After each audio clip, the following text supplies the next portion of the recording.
তো হ্যালো বন্ধুরা, আজকে আমি বাসকান্দি। রাস্তাটা হইল গিয়ে বাসকান্দি। রাস্তাটা খুব সুন্দর, তোমরা দেখতে ভালো পাইবাই।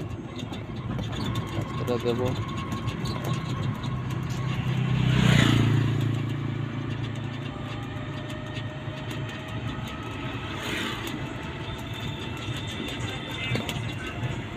এরকম আরো নতুন নতুন ভিডিও আনবো।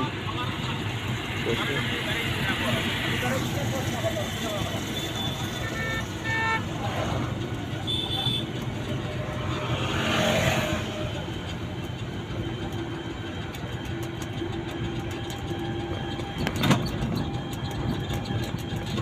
তোমরা খালি আমার লগে থাকিও, আমার চ্যানেলটারে লাইক সাবস্ক্রাইব আর ধুমসে শেয়ার করিও, বেজান শেয়ার করিও তোমরা, বুঝছো নি? এর থেকে আরো ভালো ভালো ভিডিও পাইবা। লাইক কমেন্ট শেয়ার করো, ধুমসে শেয়ার করো তোমরা। ঠিক আছে।